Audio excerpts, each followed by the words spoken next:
જ્યાં જ્યાં જેના જે નિયમ દાનના આદિના ઉપવાસના જે કંઈ પણ સંકલ્પો હોય એક વિધિ વિધાન પૂર્વક યાત્રા 36 વર્ષ સુધી કરી. અહીંયા યુદ્ધ થઈ ગયું મહાભારતનું, યાદવા સ્થળી થઈ ગઈ, પ્રભુ પણ સ્વધામ પધારી ગયા. પણ આ સમાચાર વિદુરજીને નથી. પરિભ્રમણ કરતા કરતા ઉદ્ધવજી સાથે મેળાપ થયો, અને જ્યાં ઉદ્ધવજી સાથે મેળાપ થયો ત્યારે ઉદ્ધવજી આ સઘળું વૃત્તાંત કહ્યું. અને જ્યારે આ વાત કહી કે દ્વારિકાધીશ ભૂતલનો ત્યાગ કરી સ્વધામ પધારી ગયા, હૃદય ભરાઈ ગયું વિદુરજીનું. અને છેલ્લે દર્શન પણ હું ન કરી શક્યો. અરે આપ એવા ભાગ્યશાળી છો વિદુરજી. લોકો પોતાના જીવનના અંત સમયમાં પ્રભુને યાદ કરે, પણ પ્રભુ પોતાના અંત સમયમાં તમને યાદ કરતા હતા. મને કહ્યું છે કે વિદુરજી મળે તો એમને કહેજો કે મૈત્રી મુનિને જઈને મળે. મેં એમના માટે સંદેશો રાખ્યો છે. અને આમ વિદુરજી આવ્યા છે. જો આપણે ત્યાં એક પ્રસિદ્ધ વાક્ય છે કે ભગવાન 11 વર્ષ અને 52 દિવસ વ્રજમાં બિરાજ્યા. હવે વિચાર કરો, ભાગવતજીમાં ક્યાં ઉલ્લેખ છે કે 11 વર્ષ? દસમ સ્કંદમાં શોધી લો, ક્યાંય તમને દસમ સ્કંદમાં એ નહીં મળે કે 11 વર્ષ ઠાકોરજી બિરાજ્યા. પણ જ્યારે અહીંયા વિદુરજી અને ઉદ્ધવજીનો જે સંવાદ આવે છે એમાં 11 સમાસ તત્ર ગૂઢાર્ચી સબલો વસત, ત્યાં કહ્યું કે 11 વર્ષ બિરાજ્યા છે. અહીંયા આવ્યા મૈત્રેય મુનિને પાસે, અને જ્યાં મૈત્રેય મુનિએ જોયા વિદુરજીને, કહ્યું આવો યમરાજ, આવો ધર્મરાજ. ચોંક્યા વિદુરજી. મૈત્રેય મુનિ જાણે છે કે આ કોણ છે. માંડવ્ય મુનિના શ્રાપને કારણે દાસી પુત્ર રૂપે વિદુરજીનો જન્મ થયો છે. સુંદર સંવાદ પ્રશ્ન થયો છે. અહીંયા વિદુરજીએ મૈત્રેય મુનિને બહુ અદ્ભુત પ્રશ્ન કર્યો, જાણે આપણા બધાનો પ્રશ્ન ન હોય. પ્રશ્ન કરતા કહ્યું કે આ દુનિયાનો દરેક માણસ સુખ માટે જ કામ કરે છે, કોઈ દુઃખ મેળવવા માટે પ્રયાસ કરતો નથી. અરે કોઈ મરી એમ કે સુસાઇડ કરું તો સુખી થઈ ગયું, ચાલે જોઈએ તો સુખ જ છે. ખરાબ કરીને પણ કામના તો સુખની જ છે. કોઈ દુઃખ માટે કામ કરતું નથી, છતાંય એને દુઃખ કેમ મળે છે? વિદુરજી પ્રશ્ન કરતા બોલ્યા, સુખાય કર્માણિ કરોતિ લોકો ન તૈ સુખમ વાન્યદુપારમં વિંદેત ભૂયસ્તતૈવ દુઃખમ યદત્ર યુક્તમ ભગવાન વદેન્નઃ. हर एक व्यक्ति सुख के लिए ही कार्य करता है, फिर भी उसको दुख क्यों मिलता है? सुंदर उत्तर. चर्चाओ तो घणी बधी છે. કારણ મૂળ એ છે કે જ્યાં સુખ છે ત્યાં નથી ગોતતો. ચાણક્ય જેવો નીતિજ્ઞના નીતિ સૂત્રમાં લખે છે, સુખસ્ય મૂલમ ધર્મ. સુખનું મૂળ ધર્મ છે, અને એટલા માટે જ્યાં સુખ છે ત્યાં માણસ ગોતતો નથી, એટલે દુઃખી છે. અને પછી તકલીફે સુખ આવે ને તોય માણસ શું કે ભેગું કરી રાખો, દુઃખ આવશે ને ત્યારે કામ લાગશે. એટલે રાહ તો દુઃખની જ જોતો હોય છે. સુખ મળે તોય ભોગવતો નથી. આ સુખ એવું છે, કારણ કે સુખની વ્યાખ્યા ગઈકાલે ચર્ચા કરતો હતો ને, કોઈ પણ સુખ દુઃખનો અંત લાવી શકતો નથી, પણ સાચા દુઃખનું ભાન કે હું ભગવાન કૃષ્ણથી વિખૂટા પડે હજારો જન્મનો અંતરાય થયો. આ આત્માના દુઃખનું ભાન થાય તો જ મનના દુઃખો સમાપ્ત થાય. સુંદર ચર્ચાઓ આગળ કરી છે. સૃષ્ટિ વિશે એક પ્રશ્ન કર્યો, સૃષ્ટિનું સર્જન કઈ રીતે થાય? ભગવાનના નાભીમાંથી કમળ, કમળમાંથી બ્રહ્માજી, બ્રહ્માજીએ મનુ અને શત્રુપાને પ્રગટ કર્યા, આજ્ઞા કરી કે મૈથુનની સૃષ્ટિનો વિસ્તાર કરો.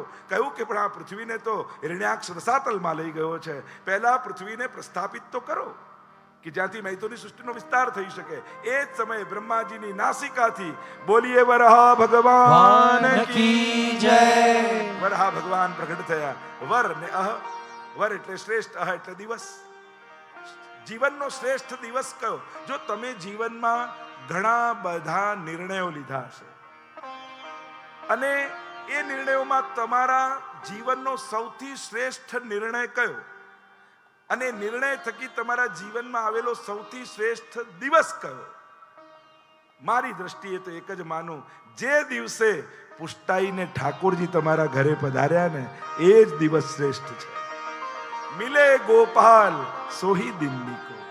જે દિવસે પ્રભુ આપણા આંગણે પધાર્યા, એનાથી ઉત્તમ બીજો દિવસ કોણ હોય? અને આપણા માટે તો આજનો દિવસ એટલો ઉત્તમ છે કે યમુનાજીનો ઉત્સવ, યદુનાથજીનો ઉત્સવ અને એક પછી એક વલ્લભ કુલની પધરામણી. અને શ્રી પુરુષોત્તમ બાવા ખાસ રાજકોટથી અહીં પધારી રહ્યા છે, કાલાવાડથી. આપનું પણ ખૂબ ખૂબ સ્વાગત આપણે કરીએ છીએ. આ વિશેષ કૃપા આજે મનોરથી પરિવાર પર અહીં થઈ રહી છે.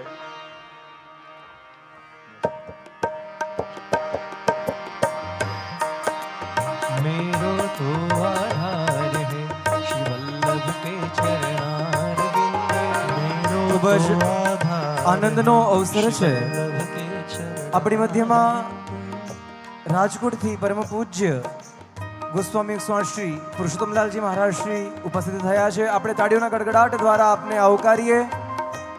મનોરથી પરિવાર, સુચિત્રા પરિવારને હું અનુરોધ કરું છું કે માલાજી દ્વારા આપશ્રીનું અભિવાદન કરશે. આવો આપણે પુનઃ આ રસ વર્ષામાં, શ્રી ભાગવત રસ વર્ષામાં આપણે પ્રવેશ કરીએ. પૂજ્ય જેજેશ્રીને વિનંતી કરીએ. वल्लभ के चरणार बिंद, विठ्ठल के चरणार बिंद. वल्लभ के चरणार बिंद, विठ्ठल के चरणार बिंद. सब सारन को सार है श्री वल्लभ के चरणार बिंद. सब सारन को सार है श्री वल्लभ के चरणार बिंद.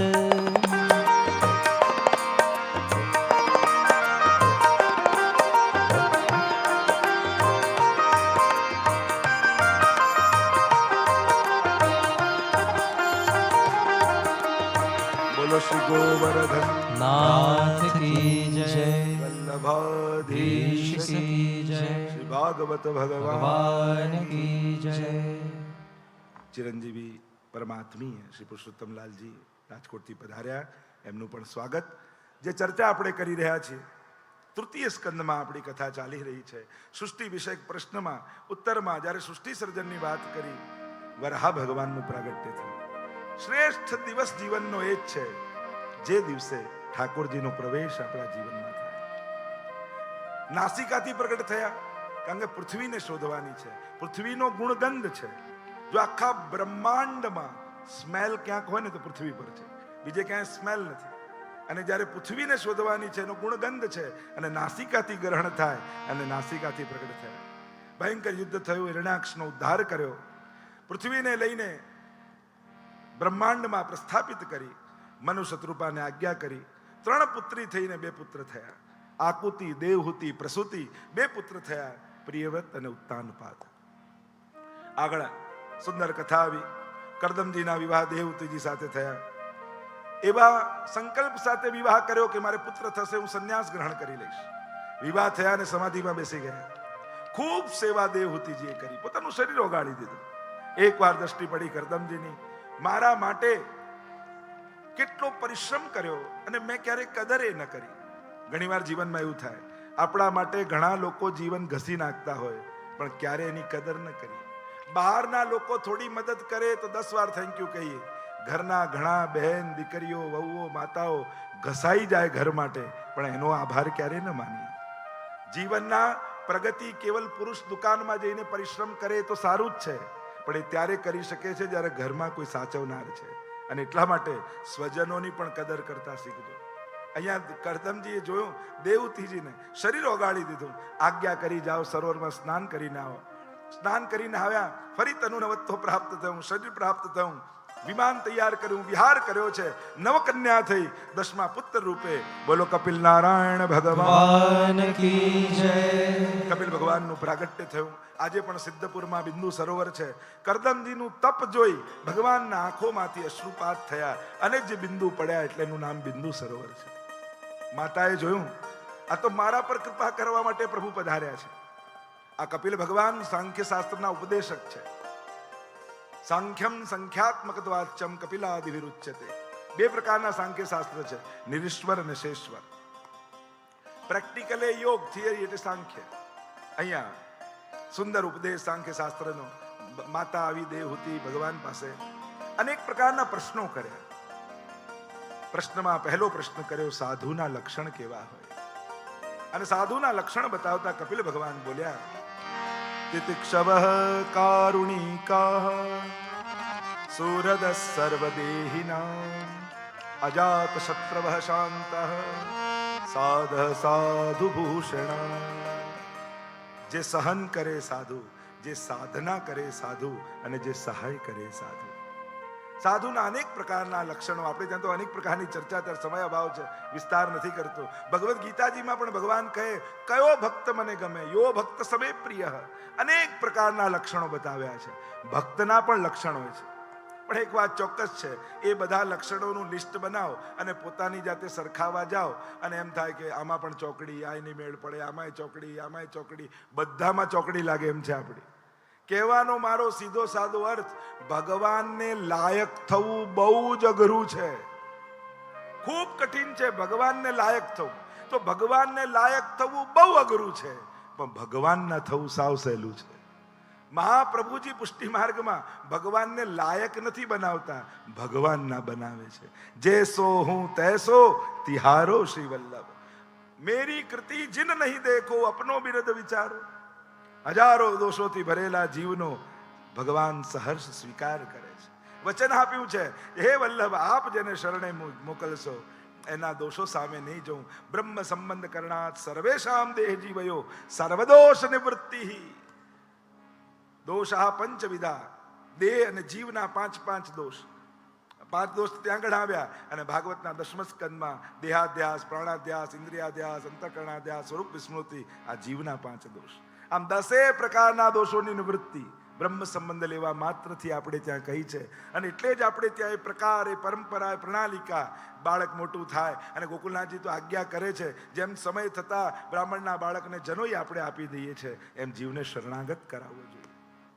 અહીંયા સુંદર ચર્ચાઓ છે. સાધુ આગળ પ્રશ્ન કર્યો, ભક્તિનું શું લક્ષણ છે? 4 પ્રકારના ભક્તોની ને ભક્તિની ચર્ચા કરી, તામસ, રાજસ, સાત્વિક અને નિર્ગુણ. જે વેર ભાવે ભગવાનને ભજે છે, રાવણ, કંસ આદિ, એને પણ ભક્ત કહ્યા ભાગવત, એ તામસ ભક્તો છે. ભગવાન જોડે તો કોઈ પણ ભાવે જોડાઓ, ભગવાન તો કૃપા જ કરે છે. આગળ 5 અધ્યાયમાં આવશે, જ્યારે પ્રશ્ન કર્યો પરીક્ષિત મહારાજે કે કાંત ભાવે દોડી ગોપી તોય કૃપા. સુખદેવજી કહે, કામમ ક્રોધમ ભયમ સ્નેહમ ઐક્યમ સૌર્દમ એવચ નિત્યમ હરો વિદધતો યાંતિ તન્મયતામિતે. કયા ભાવે દોડે છે એ ન જોઈશ, કોની તરફ દોડે છે એ જો. ભગવાન તો પારસમણી છે, સ્પર્શ કરીને સોનું બનાવી દેશે. તો તામસ ભાવ, રાજસ, જે કામનાઓ લઈ સકામ ભક્તિ કરે છે એ રાજસ ભક્તિ. જે મુક્તિની કામનાથી ભગવાનને ભજે છે એ સાત્વિક ભક્તિ છે. અને જે કેવલ ને કેવલ પ્રભુના તત્સુખ ભાવ માટે એમને ભજે છે, પ્રભુ સુખાર્થ ભક્તિ કરે છે. જો સાધારણ જીવ હોય ને તો ભગવાન પાસે શું માંગીશ એ વિચાર કરતો કરતો મંદિરે જાય, અને વૈષ્ણવ હોય ને તો આજે ઠાકોરજીને શું આપીશ, શું ધરીશ એ વિચાર કરતો કરતો મંદિરે જાય. અને એટલે જ ફરક એ જ છે, દુનિયા ભગવાન પાસે સુખ માંગે છે, પણ ભગવાનને સુખ જોઈતું હોય ત્યારે કોઈ પુષ્ટિ માર્ગીય વૈષ્ણવના ઘરે આવીને ઠાકોરજી બિરાજી જાય છે. કારણ કે દુનિયા મારી પાસે સુખ માંગશે, હું સુખ લેવા માટે વૈષ્ણવના ઘરે જઈશ. ભોગ શ્રૃંગાર યશોદા મૈયા શ્રી વિઠ્ઠલનાથ કે હાથ કો ભાવે. અનેક પ્રકારની ચર્ચાઓ છે. અહીંયા તૃતીય સ્કંદને વિરામ આપીએ. બોલો ગોવર્ધન નાથ કી જય. ચતુર્થ સ્કંદ વિસર્ગ લીલા 31 અધ્યાય. 4 પ્રકરણ મહાપ્રભુજી બતાવે છે, ધર્મ, અર્થ, કામ અને મોક્ષ, જેને ચતુર્વિધ પુરુષાર્થ આપણે કહીએ છીએ. પ્રત્યેક જીવ જે ચારેયની કામના રાખે છે, આ 4 પુરુષાર્થ છે. પહેલો છે ધર્મ પુરુષાર્થ. દુનિયામાં દરેક વ્યક્તિને ધર્મની આવશ્યકતા છે. કોઈ ભગવાનમાં માને ન માને, પણ ધર્મ તો જોઈએ જ છે. બધા આગળ ખોટું બોલતો, કોઈ એમ ઈચ્છે મારી સામે કોઈ ખોટું બોલે, એને સત્ય જ જોઈએ છે. બધા આગળ ક્રોધ કરતો, કોઈ એમ ઈચ્છે મારી સામે કોઈ ક્રોધ કરે, એને શાંતિ જ જોઈએ છે. અરે 4 ચોર પણ ચોરી કરીને આવે ને તો શું કહે, ચલો ઈમાનદારીથી 4 ભાગ કરી લો. ઈચ્છે છે તો ઈમાનદારી. કોઈને અધર્મ જોઈતો નથી પોતાના માટે. ધર્મ એ કામના છે, સહજ. ધર્મ એટલે કોઈ કલાક બચે છે એટલે કરવાની પ્રવૃત્તિ નહીં. ધર્મ એ જીવનની ડિમાન્ડ છે, જીવન એનાથી પૂર્ણ થાય છે.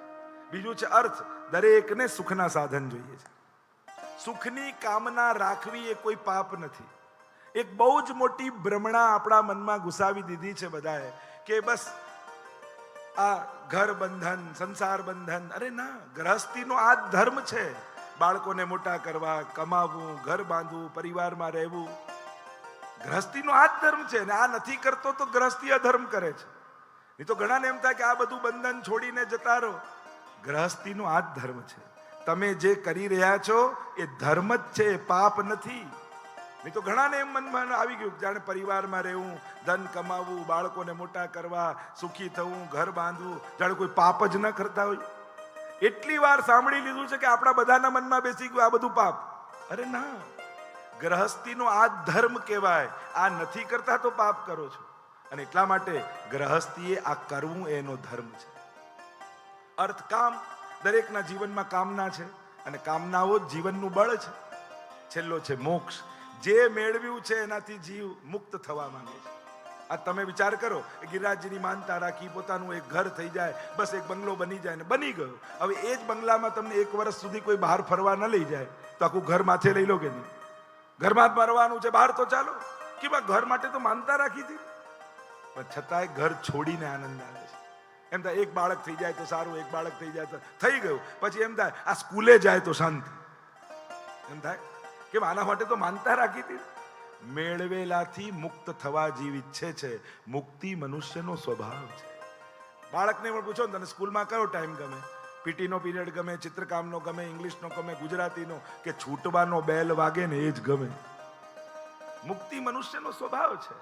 મોટા મોટા બંગલા બાંધેલા લોકો પણ નેચરોપેથીમાં રહેવા જાય, અને એટલું બધું નેચરોપેથીમાં આજકાલ તો હોય, લાઇટ ના હોય, પંખો ના હોય, ઓર્ગેનિક ફૂડ હોય, અને અઠવાડિયું રહીને આવે પછી ફ્રેશ થઈ ગયા. તો આ ઝૂંપડામાં જ ફ્રેશ થતા હતા તો બંગલો બાંધવાની જરૂર શું હતી? મૂળ વાત છે મેળવેલામાંથી માણસ છૂટવા માંગે. મુક્તિ મનુષ્યનો સહજ સ્વભાવ છે. તો આ ચારે પુરુષાર્થ છે. ધર્મ પ્રકરણમાં મનુની કન્યાના વંશમાં બોલો યજ્ઞ નારાયણ ભગવાન કી જય. 16 કન્યા થઈ, 13 ધર્મને પરણાવી, 14મી કન્યા સ્વધા પિતૃઓને પરણાવી, 15મી કન્યા સ્વાહા, એટલે 14મી કન્યા સ્વાહા અગ્નિદેવને યજ્ઞમાં સ્વાહા સ્વાહા બોલીએ ને એના પત્ની છે. પિતૃઓમાં સ્વધા ને પરણાવી. સ્વધા પિતૃ યજ્ઞ હોય ત્યારે સ્વધા સ્વધા એમ બોલવામાં આવે. 16મી કન્યા સતીના વિવાહ મહાદેવજી સાથે થયા. મહાદેવજી પરમ વૈષ્ણવ છે, અને વૈષ્ણવ સાથેનો વિરોધ થયો તો ભગવાને સત્કર્મ પણ સફળ ન થવા દીધું. સભામાં આવ્યા દક્ષ પ્રજાપતિમાં શ્રેષ્ઠી, પદ મળ્યું, સત્તા મળી, અહંકાર આવી ગયો. મહાદેવજી ઉભા ન થયા, પ્રભુના ધ્યાનમાં હતા. થયું અરે આવો અહંકાર, અહંકારીને બધા અહંકારી લાગે. હું આવ્યો ને ઉભો ન થયો, આજ પછી મહાદેવજીનો યજ્ઞમાં ભાગ કાઢી નાખો. પહેલો યજ્ઞ હું કરીશ. વિશાળ યજ્ઞ, દક્ષ યજ્ઞનું આયોજન થયું છે. બધાને બોલાવ્યા છે, પણ પોતાની દીકરીને જમાઈને આમંત્રણ ના આપ્યું. નારદજી આવ્યા અને સતી મહારાણીને કહેવા લાગ્યા, પિતાને ત્યાં યજ્ઞ છે, તમે નથી જવાના? અરે દીકરીઓથી જ તો શોભા હોય. ઘરમાં પ્રસંગ હોય તો દીકરીઓ તો પહેલા આવી જાય, એનાથી જ તો પ્રસંગ જેવો લાગે. સતી મહારાણીને થયું કે લાવ હું પણ જાઉં. મહાદેવજીએ કહ્યું આપણને આમંત્રણ નથી. અરે પિતાને ત્યાં, પતિને ત્યાં, ગુરુને ત્યાં કોઈ આમંત્રણની જરૂર થોડી હોય. સમાચાર મળે ને પહોંચી જવાનું હોય. મહાદેવજી કહ્યું ન જાઓ તો સારું, તમને દુઃખ થશે. આગ્રહ કરીને ગયા, નંદીને સાથે મોકલ્યા છે.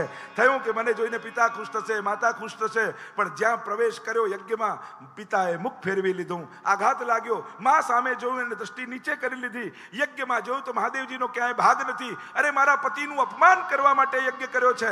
અંગૂઠાથી યોગાગ્નિ પ્રગટ કર્યો. બળબડ બળબડ બળબડ અગ્નિમાં બળવા લાગ્યા સતી મહારાણી. નંદી જઈને દોડતા જઈને સમાચાર આપ્યા મહાદેવજીને. સતી મહારાણી યોગાગ્નિ બળી ગયા છે. જટાઓ ખોલી મહાદેવજીએ, એક લટકાડી પછાડી વીરભદ્ર પ્રગટ થયો. તાંડવ કરવા લાગ્યા મહાપતિને મહાદેવજી, અને ગણોને લઈને નંદી આવ્યા છે યજ્ઞમાં, અને મહાદેવજી તાંડવ કરે ને યજ્ઞનો વિધ્વંસ થવા લાગ્યો. શૈલ શૃંગ સમ વિશાલ જટાજૂટ ચંદ્રભાન, ગંગા તરંગમાલ વિમલ નીર ગાજે, લોચન લઈ લાલ લાલ ચંદન કી હોરી વાલ, કુમકુમ સિંદૂર ગુલાલ રૂટી વન સાજે, रुंडनी कंठवाल भीषज रहते कुशाल, फटिक जाल रुद्रवान हृदयाल राचे, बम बम बम डमरू बाजे, नाद भेद स्वर समाजे, शंकर महाराज आज तांडव नाचे, शंकर महाराज आज तांडव नाचे, शंकर महाराज आज तांडव नाचे. स्वाहा बोलेली जीभ कापી નાખે, હોમેના હાથ કાપી નાખે, અને દક્ષનો શિરચ્છેદ કરી આખા યજ્ઞનો વિધ્વંસ. ત્રિલોકમાં હાહાકાર થઈ ગયો. અને પછી કહેવાય છે કે દક્ષના બકરાનું મસ્તક લગાડ્યું. મેં બહુ કરતો તો બકરાનો લગાડ્યો. આગળ અનેક પ્રકારની કથાઓના વર્ણન આવ્યા. અર્થ પ્રકરણમાં ધ્રુવ ચરિત્ર આવ્યું. પ્રસિદ્ધ કથા છે ઉત્તાનપાદ રાજા, બે રાણી, સુરુચિ અને સુનીતિ. ઉપનિષદના શબ્દોમાં કહું તો શ્રેયનો માર્ગ અને પ્રેયનો માર્ગ. પ્રત્યેક જન્મ લેનારો જીવ ઉત્તાનપાદ હોય, મસ્તક નીચે ને પગ ઉપર હોય. જન્મ લે ત્યારે બે રાણી, બે વૃત્તિ સામે આવે, સુરુચિ, સુનીતિ. હંમેશા સુરુચિ માનીતી હોય ને સુનીતિ અમાનીતી હોય. રુચિ વાળાને હંમેશા સારું જોઈએ, એટલે પુત્ર છે ઉત્તમ. ઉત્તમ શું? લેટેસ્ટ શું? સારામાં સારું શું? અને નીતિ વાળો શાશ્વતતાનો વિચાર કરે, એટલે પુત્ર છે ધ્રુવ. એક વાર બંને બાળકો ખેલી રહ્યા હતા અને ઉત્તમ ચાલતો ચાલતો પિતાની ગોદમાં બેસી ગયો. ધ્રુવે જોયું, મારો ભાઈ બેઠો તો હું બેસું. અને જ્યાં ધ્રુવ બેસવા જાય, માતા દોડતી આવી, સુરુચિએ હાથ પકડ્યો ને ફેંક્યો ધ્રુવને. કહ્યું, પિતાના ખોળામાં બેસવું છે? જા વનમાં જા, તપ કર, ભગવાન પ્રસન્ન થાય તો માંગજે કે મારી કુખે જન્મ લે તો પિતાના ખોળામાં બેસી. આવા કટુ વચન સાંભળ્યા, રડતો રડતો ધ્રુવ આવ્યો પોતાની માં સુનીતિ પાસે. એટલે ચિંતકો કહે ને, જે સમાજમાં આદર્શ માતાઓ હશે ને ત્યાં મહાપુરુષોની ક્યારે કમી નહીં આવે. જ્યાં શ્રેષ્ઠ માતાઓ હશે ત્યાં મહાપુરુષો મળતા જ રહેશે સમાજને. સુનીતિ પાસે રડતા રડતા આવ્યો ધ્રુવ. ત્યારે સુનીતિ કહેવા લાગી, બેટા તારી સાચી માં તો સુરુચિ છે. અરે ના, એને તો કટુ વચન કહ્યા કે વનમાં જા ને ભગવાન મેળવ. હા બેટા, આજ સુધી જે વાત મેં તને ન કહી એ તારી માં સુરુચિએ તને કહી છે. બેસવું જ હોય તો એવા પિતાના ખોળામાં ન બેસી જે આજે છે ને કાલે નહીં રહે. બેસવું હોય તો પરમ પિતાની ગોદમાં બેસ, જ્યાંથી તને કોઈ ઊભો ન કરી શકે. નક્કી કર્યું. 5 વર્ષનો ધ્રુવ, 5 વર્ષના બાળકને આપણે ઝાંપાની બહારે ન જવા દઈએ. અને આ ભારત વર્ષની માં ભગવાન મેળવવા માટે આ બાળકને ઘરની જવાની, બહાર જવાની આજ્ઞા આપે છે. જ્યાં આવ્યા નીકળ્યા, નારદજીને ચિંતા થઈ, ક્યાંક આવેશમાં તો નથી જતા ને. પરીક્ષા કરી, ડરાવ્યા, અરે હિંસક પશુઓ છે, મારી નાખશે, ખાઈ જશે. ભગવાન મેળવવાનો સંકલ્પ કર્યો છે, હવે ડગે એમ નથી. અને જ્યારે જાણ્યું કે નિશ્ચય છે, એટલે દ્વાદશાક્ષર મંત્રનો ઉપદેશ આપ્યો. દ્વાદશાક્ષર મંત્ર એટલે હવે મંત્ર મળ્યો, ગુરુ મળ્યા. ક્યાં તપ કરું? નારદજીએ કહ્યું, મધુવનમાં જઈને તપ કર. ત્યાં પ્રભુની લીલા વિહાર ભૂમિ છે. વિચાર કરો, આપણને લાગે કૃષ્ણ હમણાં સારસ્વત કલ્પમાં થયા. આ તો સૃષ્ટિ સર્જનથી 4થી 5મી પેઢી જ છે. પછી ત્યાંથી કૃષ્ણને મધુવન ક્યાંથી આવું? જોવા જાવ તો મનુ શત્રુપા, એના ઉત્તાનપાદ અને ઉત્તાનપાદના ધ્રુવ. હજી તો કૃષ્ણ ચરિત થયું જ નથી. એટલે જ અહીંયા મહાપ્રભુજી સમજાવે દરેક જગ્યાએ કે આ તો કલ્પ ભેદથી બધી લીલાઓ છે. પ્રભુની લીલાઓ તો શાશ્વત છે. ચર્ચાઓ ઘણી ગહન છે. અહીંયા કહ્યું મધુવનમાં જઈને તપ કર. ગુરુ મળ્યા અને મંત્ર મળ્યો, ઓમ નમો ભગવતે વાસુદેવાય. મંત્રનો જાપ કરતા કરતા ધ્રુવજી નીકળ્યા છે. મધુવનમાં આવીને તપ કરે છે, પત્તાઓ ખાય, યમના જળનું પાન કરે. હવે તો જળ છોડી દીધું, પત્તાઓ છોડી દીધા, કેવલ હવાનું ભક્ષણ કરે છે. એક પગ પર બીજો પગ ચડાવી તાર જોડ્યા પરમાત્મા સાથે. સર્વમાં આત્મભાવ સિદ્ધ થયો અને શ્વાસ રોક્યા, કારણ કે સર્વમાં એક જ આત્મા છે.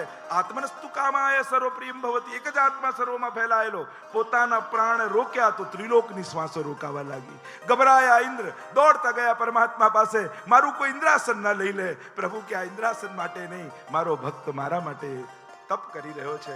ધ્યાનમાં આવ્યા પરમાત્મા, ચિત્તમાં આનંદ થયો અને પલવારમાં પ્રભુ અંતર ધ્યાન થઈ ગયા. વ્યાકુળ થયા ધ્રુવ. જ્યાં નેત્ર ખોલ્યા તો જે ભીતર હતા એ બહાર ઉભેલા દેખાયા. સાક્ષાત નારાયણ પ્રગટ થયા છે. બોલવા માંગે છે ધ્રુવ, પણ બોલી શકતો નથી. અને પોતાના હાથમાં રહેલો શંખ પ્રભુએ ગાલમાં લગાડ્યો. ધ્રુવજીએ સ્તુતિ કરી, યોંતઃ પ્રવિશ્ય મમ વાચમીમાં પ્રસુપ્તામ સંજીવયત ખિલ શક્તિધર સુધામના અન્યાંશ હસ્તચરણ શ્રવણત્વગાદિન પ્રાણાન નમો ભગવતે પુરુષાય તુભ્યમ. પ્રભુ સ્તુતિ પણ હું નથી કરતો, આપ કરાવો છો. સેવા અમે નથી કરતા, આપ અને પુષ્ટિ માર્ગમાં તો બોલવાનો વિવેક જ છે. પ્રભુ કૃપા કરીને સેવા લે છે. આપણે એમ બોલીએ, હું કરું છું એમ નથી બોલતા, કારણ કરાવનારો પરમાત્મા જ છે. એક વસ્તુ યાદ રાખો, આપણો પ્રયાસ જેમાં જોડાય તો થાકી જઈએ. કુદરત કામ કરતી હોય તો એનો થાક નથી લાગતો. તમને કોઈ 10 મિનિટ માટે આને જુઓ તો તમારી આંખો થાકી જશે. જન્મ્યા ત્યારથી બધું જોઈ રહ્યા છો, થાક નથી લાગતો. અરે ત્યાંની વાત તો બીજી વાત તો પછી રહી. ખાલી કોઈ કે 10 પ્રાણાયામ કરો તો 10 પ્રાણાયામ કરવામાં થાકી જઈએ. જન્મ્યા ત્યારથી શ્વાસો લો છો, થાક લાગે છે? કારણ કે આપણે લેતા નથી, આ તો ચાલી રહ્યું છે. કુદરત જે કાર્ય કરે એનો થાક ન હોય, માણસ કરે એનો થાક હોય. અહીંયા ધ્રુવજી સુંદર સ્તુતિ કરી છે, અદ્ભુત સ્તુતિ છે. અને મહાપ્રભુજી તો કહે, ધ્રુવજીના તપથી ઠાકોરજી પ્રસન્ન નથી થયા, યમુનાજીના પાનથી પ્રસન્ન થયા છે. ધ્રુવ પરા શરા અભિષ્ટ દે, ધ્રુવજીને અભિષ્ટ ફળ આપનારા તો શ્રી યમુનાજી છે. આગળ અનેક પ્રકારની સુંદર કથાઓ છે. કામ પ્રકરણમાં પૃથુ ચરિત્ર આવ્યું. તપ કર્યું, ભગવાન પ્રસન્ન થયા, માંગવાનું કહ્યું તો કે 10,000 કાન આપો. કારણ કે 2 કાનથી કથા સાંભળું ને તો તૃપ્તિ નથી થતી.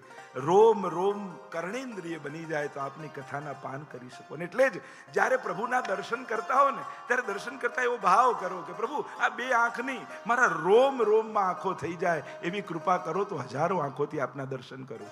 કથા સાંભળો ત્યારે એ રીતે ન સાંભળો, ત્યારે ભાવે રાખો કે આ 2 નહીં, રોમ રોમમાં કર્ણેન્દ્રિય થઈ જાય તો આપની કથા રૂવાડે રૂવાડેથી સાંભળો. સેવા કરતા હો ત્યારે એવો ભાવ રાખો, આ 2 હાથ નહીં, રોમ રોમ હાથ હસ્તો ઉગી જાય તો હજારો હાથોથી આપની સેવા કરો.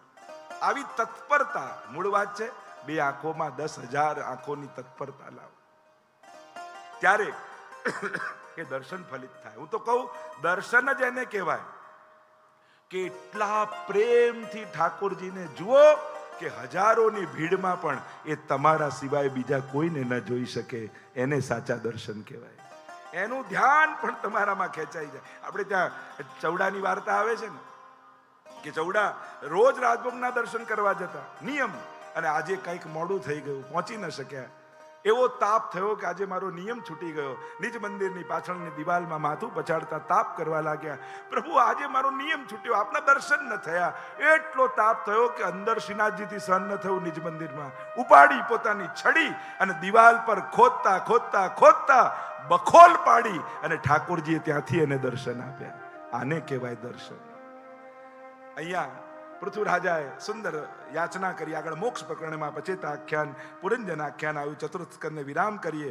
બોલો ગોવર્ધન નાથ કી જય, ભાગવત ભગવાન કી જય. પંચમ સ્કંદ સ્થાન લીલા, વૈકુંઠ વિજય સ્થિતિ, પ્રયત્ન પ્રિયવ્રતના રાજ્યનું વર્ણન આવ્યું. નાભી રાજાના યજ્ઞમાં બોલો ઋષભદેવ ભગવાન કી જય. 100 પુત્રો થયા, નવ યોગેશ્વર થયા. ઉપદેશ આપતા કહ્યું 83,99,999 યોનિઓ ભોગ યોનિઓ જ છે. માનવ દેહ મળ્યો છે તો ભક્તિ કરીને જજો. કારણ કે ભક્તિ કરવાની સુવિધા માનવ દેહ સિવાય બીજા કશામાં નથી. વિચાર કરો, તમે અહીંયા બેઠા છો એનું સૌથી મોટું કારણ શું? કે તમે માનવ યોનિમાં છો. માનવ યોનિ સિવાય બીજી કોઈ પણ યોનિ હોત તો તમને કોઈ અંદર આવવા દે? અરે ગાય પણ થયા હોત તો કોઈ અંદર ના આવવા દે. તમે માનવ છો અને એમાં પણ વૈષ્ણવ છો એટલે અહીં બેઠા છે. ફરક શું છે? એક પોપટ પણ રામ બોલે છે અને માણસ પણ રામ બોલી શકે છે.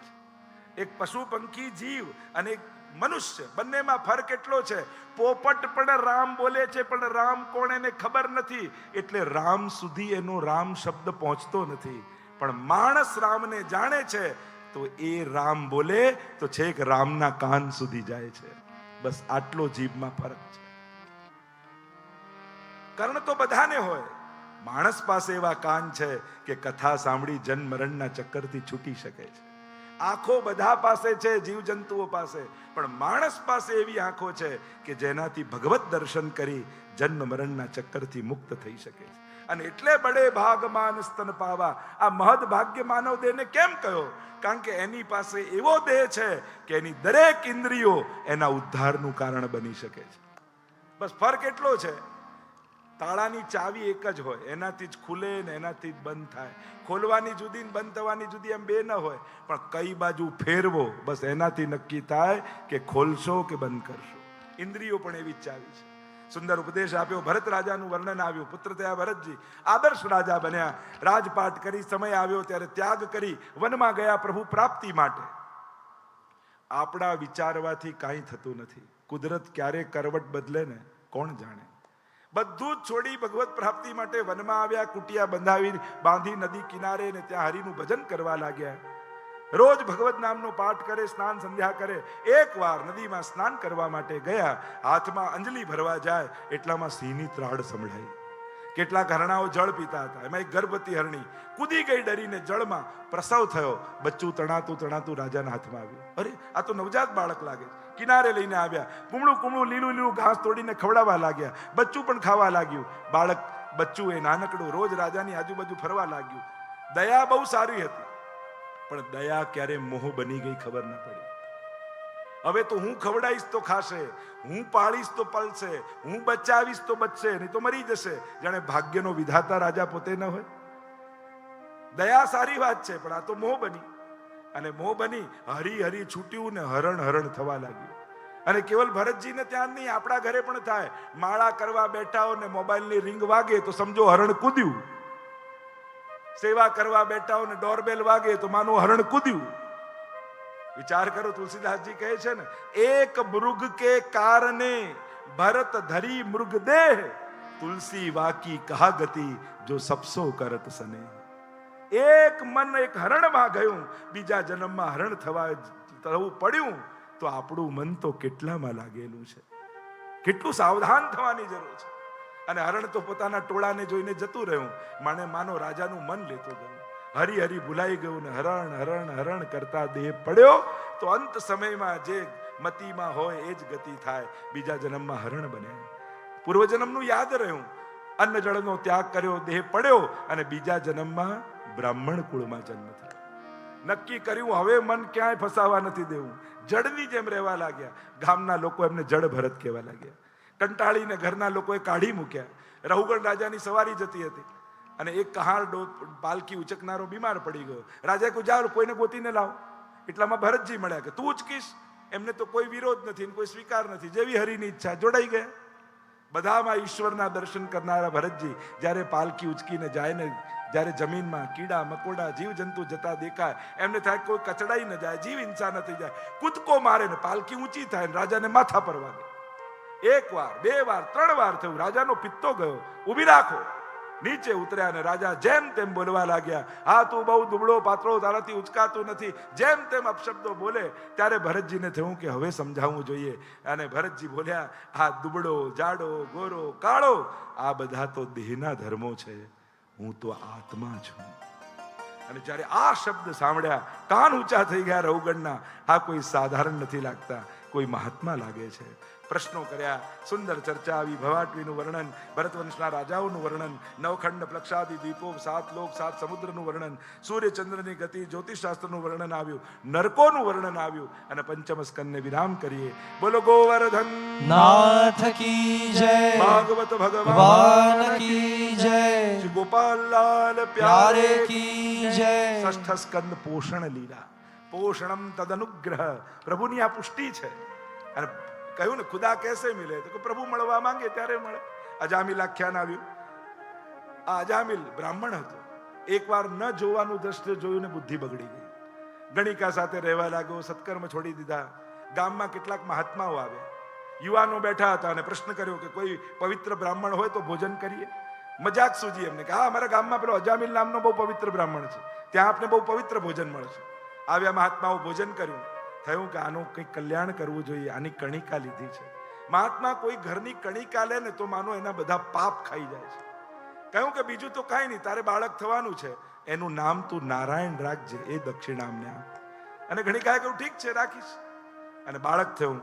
નામ રાખ્યું નારાયણ. અજામિલને બહુ પ્રિય છે. આખો દિવસ નારાયણ આવો, નારાયણ લાવ, નારાયણ કર, નારાયણ નારાયણ. મહાત્માઓ વિચાર કર્યું, એમ તો ભગવાનનું નામ નહીં લે, પણ પુત્રને મોવશ પણ નામ લેશે તો ભગવાન કૃપા કરી દેશે. 88 વર્ષનો થયો અજામિલ. યમદૂતો દેખાયા, ગભરાયો, ડર્યો, પુકાર કર્યો, નારાયણ. દીકરાએ તો ન સાંભળ્યું, પરમ પિતાએ સાંભળી લીધું. આવ્યા છે પાર્ષદો, આ બાજુ યમદૂતો આવ્યા. ચર્ચા થઈ, આ તો બ્રાહ્મણો છતાં પાપ કર્યા અને યમલોક લઈ જઈશું. પાર્ષદો કહે, અને અંત સમયમાં ભગવાનનું નામ લીધું. અરે પુત્રને મોવશ લીધું છે. કહ્યું અજ્ઞાનાદ અથવા જ્ઞાનાદ ઉત્તમ શ્લોક નામ યત સંકીર્તિતમ અઘમ પુંસો દહે દેદો યથા નલ. ભગવાનનું નામ તો અગ્નિ જેવું છે, જાણતા નાખો કે અજાણતા લાકડું પડે. અગ્નિ તો બાળી જ નાખે છે. ભગવાનનું નામ જાણતા લો કે અજાણતા સમસ્ત પાપોનો નાશ કરી દે છે. ભાય કુભાય અનખ આલસહુ, કોઈ પણ રીતે ભગવાનનું લીધેલું નામ, ભગવાનની કરેલી શરણાગતિ. મહાપ્રભુજીના વચન યાદ કરું, ભક્ત દ્રોહે ભક્ત્યા ભાવે ભક્તેશ્ચાતિ કર્મે કૃતે અશક્ય વા સુશક્ય વા સર્વથા શરણમ હરિ. ભક્તિના અભાવમાં પણ શરણાગત થાવ, ઠાકોરજી કૃપાળુ છે.